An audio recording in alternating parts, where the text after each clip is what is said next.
அபார கருணா சிந்தும் ஞானதம் சாந்தரூபினம் ஸ்ரீ சந்திரசேகரகுரும் பிரணமாமி முதான்வகம். அத்வைதாசவ நண்பர்கள் அனைவருக்கும் என் நமஸ்காரங்கள். அனைவருக்கும் ஒரு நற்செய்தி. எல்லாருமே காத்து கொண்டு இருக்கக்கூடிய டிசம்பர் மாதத்தினுடைய திரிபுஷ்கர யோகத்தை நான் இப்போ சொல்ல போகிறேன். இந்த டிசம்பர் மாதத்தில் 3 நாட்கள் திரிபுஷ்கர யோகம் என்பது உள்ளது. நவம்பர் மாதத்தில் திரிபுஷ்கர யோகம் இருந்தது. ஆனால் அது இரவு நேரத்திலிருந்து மறுநாள் விடியக்காலை வரை இருந்தது. அதனால் அந்த ஒரு முகூர்த்தம் என்பது ஆன்மீக ரீதியாக நமக்கு பலனை தந்திருக்குமே தவிர வெளியில் போயிட்டு கடையில் வாங்குவது அந்த மாதிரி செய்ய முடியல. அதனால் நிறைய சகோதரிகள் தொடர்ந்து திரிபுஷ்கர யோகம் எப்போ வரும் அப்படிலாம் கேட்டிருந்தாங்க. டிசம்பர் 17ஆம் தேதி, 21ஆம் தேதி, 22ஆம் தேதி இப்படி தொடர்ந்து நமக்கு திரிபுஷ்கர யோகங்கள் என்பது இந்த ஒரு மாதத்தில் இருக்குது. அதனால் இந்த திரிபுஷ்கர யோகத்தில் நாம் என்னெல்லாம் செய்யலாம் அப்படின்றத பார்க்கலாம். எல்லாரும் என்ன எதிர்பார்க்குறாங்க அப்படின்னா தங்கம் வாங்கணும் அப்படின்னு தான் எதிர்பார்க்குறாங்க. ஆனால் இந்த திரிபுஷ்கர யோகம் அப்படின்னா என்ன, இந்த யோகத்தில் நாம் எதை செய்யணும், எதை செய்யக்கூடாது அப்படின்றத இந்த ஒரு பதிவில் நாம் விளக்கமாக பார்க்கலாம். திரிபுஷ்கர யோகம் அப்போது என்ன அர்த்தம் அப்படின்னா, நாம் எந்த செயல் செய்தாலும், அதாவது செய்த ஒன்றோடு இன்னும் 2 முறை, மொத்தமாக 3 முறை நடக்கும். அது நல்லதாக இருந்தாலும் கெட்டதாக இருந்தாலும் 3 முறை. அதனால் நம்ம நல்லதை தான் செய்வோம் இல்லையா? அதனால் ஒரு முறை நாம் நல்லது செய்தோம் அப்படின்னா அந்த யோகத்தில் மறுபடியும் நமக்கு 2 முறை நல்லது நடக்கும். இது திரிபுஷ்கர யோகம். செய்யக்கூடாத செயல்கள் என்ன அப்படின்னா, புதுசாக ஹாஸ்பிட்டலுக்கு போயிட்டு அட்மிட் ஆகிறது, அந்த டேட்டில் ஆப்ரேஷன் ஃபிக்ஸ் பண்ணுறது, புதுசாக மாத்திரை அந்த டேட்டில் எடுத்துக்கொள்வது போன்ற செயல்களை நாம் அறவே தவிர்க்க வேண்டும். இந்த ஒரு திரிபுஷ்கர யோகத்தை பயனுள்ளதாக நாம் பயன்படுத்தணும் அப்படின்னா ஆன்மீக ரீதியாக நாம் செய்யலாம். ஸ்நான தான ஜப ஓமங்கள் செய்வது, கோவில்களுக்கு சென்று தெய்வங்களை தரிசனம் செய்வது. சிலருக்கு பார்த்திங்கன்னா அவர்களுக்கு பிடித்த ஒரு கோவில் இருக்கும், அந்த கோவிலுக்கு மறுபடியும் போகணும் அப்படின்னு நினைப்பாங்க. ஆனால் போக முடியாது. அந்த மாதிரி இருக்கக்கூடியவர்கள் அந்த தெய்வத்தை பார்த்து கொண்டே இருக்கணும் அப்படிலாம் நினைப்பாங்க. அந்த மாதிரி இருக்கக்கூடியவர்கள் இந்த திரிபுஷ்கர யோகத்தை பயன்படுத்தி அந்த தெய்வத்தை தரிசனம் செய்துவிட்டு வந்தால் மறுபடியும் 2 முறை அந்த தெய்வத்தை தரிசனம் செய்கின்ற பாக்கியம் என்பது ஏற்படும். அந்த விதத்தில் நாம் இந்த திரிபுஷ்கர யோகத்தை பயன்படுத்தி கொள்ளலாம். அடுத்து மந்திர ஜபங்களை இந்த நேரத்தில் நாம் ஜபித்து கொள்வது சிறந்தது. பாராயணங்களை இந்த நேரத்தில் நாம் செய்து கொள்வது ரொம்பவே சிறந்தது.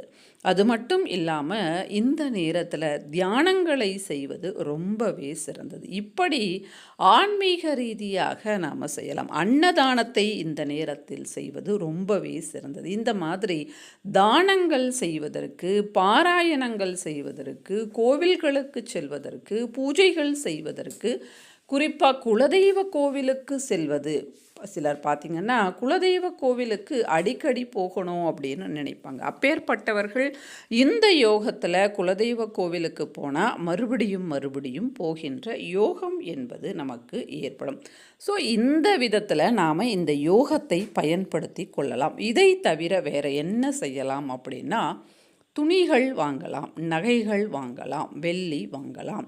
கடன் வாங்கி இந்த யோகத்தில் எதையும் செய்யக்கூடாது. கடன் ஒரு முறை வாங்கினால் 2 முறை வாங்குகின்ற யோகம் என்பது ஏற்படும். எதுவாக இருந்தாலும் அது யோகம் தானே ஏற்படும். அதனால் கடன் இந்த நேரத்தில் வாங்கக்கூடாது. அதாவது இந்த பொருட்கள் வாங்குவதற்கு மட்டும் இல்லாமல் கடன் கூட இந்த நேரத்தில் நாம் வாங்கக்கூடாது.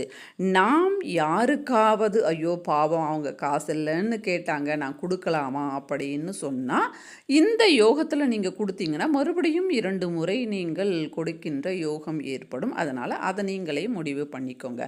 அடுத்து நீங்கள் பணம் சேர்த்து வச்சுருக்கிறீங்க, கடன் கொடுக்கலாமா இந்த நேரத்தில் அப்படின்ற கேள்வி ஒரு சில சகோதரிகள் கேட்டிருந்தாங்க, நகை கடனுக்கு நாங்கள் பணம் கட்டியிருக்கிறோம், இந்த நேரத்தில் கட்டலாமா அப்படின்னு. கட்டலாம். ஏன்னா இப்போ வந்து நகை கடன் ஒரு 1,00,000 இருக்குது அப்படின்னா, நீங்கள் ஒரு முறை ஒரு 10,000 கட்டினீங்க அப்படின்னா மறுபடியும் ஒரு 10,000 மறுபடியும் ஒரு 10,000 கட்டுகின்ற யோகம் என்பது ஏற்படும். அதனால் வந்து நீங்கள் கட்டலாம். இந்த மாதிரி இந்த நேரத்தை வந்து பயன்படுத்தி கொள்ளலாம்.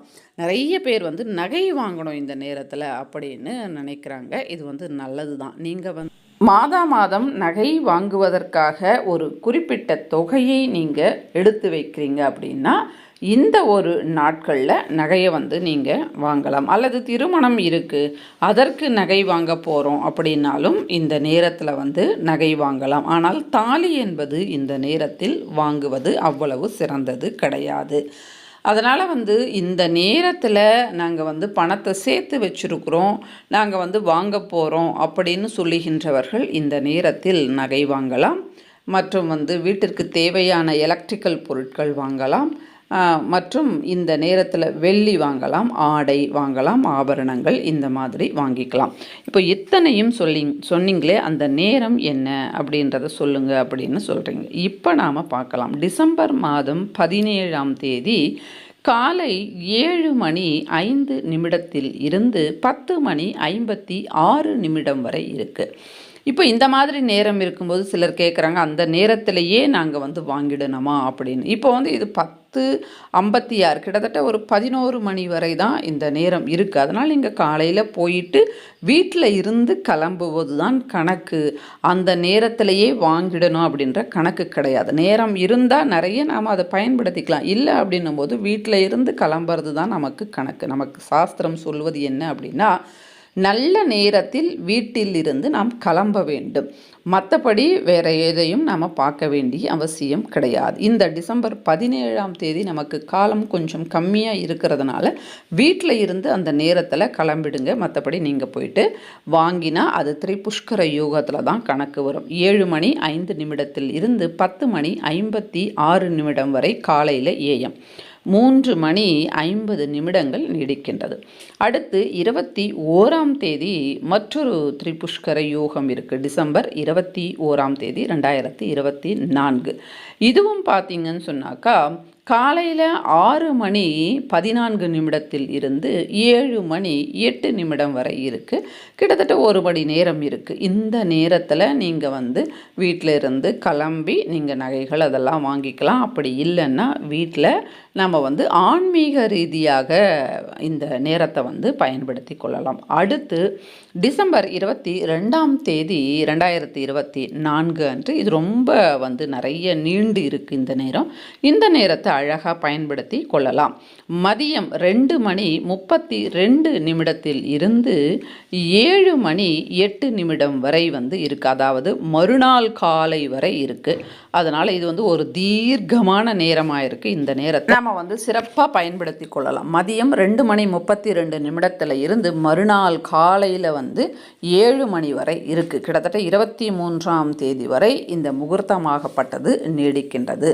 அதனால் இந்த ஒரு நேரத்தை அழகாக பயன்படுத்தி கொள்ளலாம். கிட்டத்தட்ட 7:20 வரை நமக்கு கிட்டத்தட்ட இருக்குது. அதனால் இந்த நேரத்தில் நீங்கள் வந்து பயன்படுத்தி கொள்ளலாம். இந்த நேரத்தில் நீங்கள் வாங்குகின்ற நகைகள் மென்மேலும் உங்களுக்கு நகைகள் வந்து சேரணும் அப்படின்னு சொல்லிட்டு ஸ்ரீ மகா பெரியவா கிட்ட நான் பிரார்த்தனை பண்ணிக்கிறேன். நன்றி, வணக்கம். பெரியவா சரணம்.